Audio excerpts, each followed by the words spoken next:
The feet. We ignore them. For the most part, we don't care about our feet. Till they start hurting you. Then they become a big deal. I need to walk. I need to stand. They hurt. They throb. What kind of shoes can I wear? We should talk.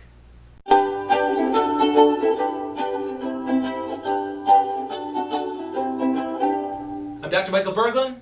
Today we're talking about bunions and plantar fasciitis. The question is, what causes these? Now, for those of you that don't know what bunions and plantar fasciitis is, let me go into it. Let me talk about what bunions are. If you look at people's feet, and occasionally you'll see a big bump on the inside part of the foot. That big bump is called a bunion. Now you say, what causes that? Well, that bunion's caused by the foot.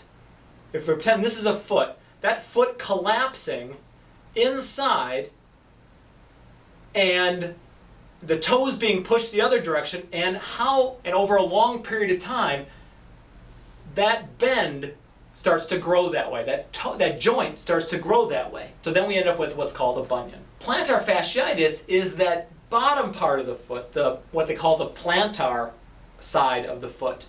And in that part of the foot there should be an arch. Okay?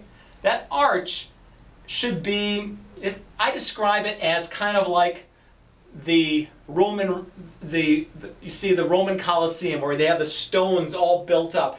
They don't have any mortar. They don't have any bolts stuck in there. The shape of the rocks hold the arch in place. The same thing holds true for your own arch. Now you have ligaments, you have everything holding things in place, but the point is all those bones line up together. All right? Now when we stand on them, sometimes they flatten out. Okay?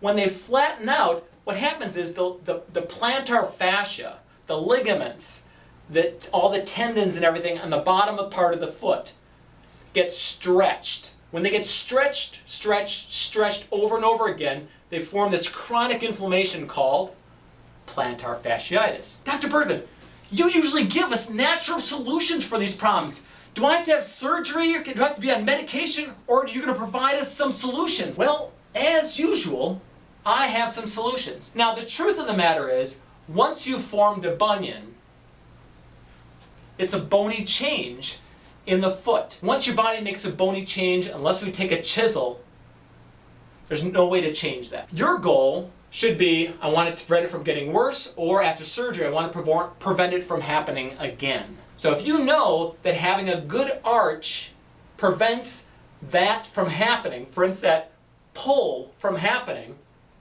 then that's what you need to do. You need to have good arch supports in your shoe. No more flip-flops, no more walking around barefoot, no more of those cheap shoes that have no arch supports in them. Now you say, oh, but I want to wear my heeled shoes. You can wear them for like small little periods of time.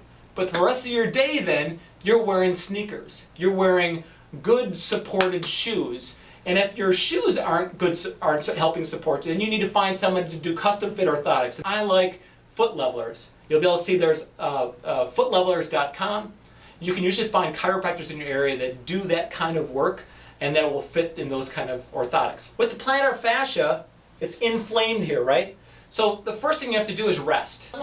I have stuff I need to do. I have places I need to go. I have to do things. Well, you need to rest. You need to spend as little time on your feet as possible because this has to come down. So if you need to ice the foot to bring that inflammation down, ice the foot to bring the inflammation down. If you need to take there's something called inflavinoid made by a company called Metagenics. That can reduce the inflammation, and it's turmeric, so it shouldn't actually cause any stomach upset at all. Once you get that pain down, then you can start putting an arch support in your shoe to support things so that this area is not stretched anymore, so that you have a nice slacked ligaments in there and not cause any more inflammation. So you understand what the solution is, right?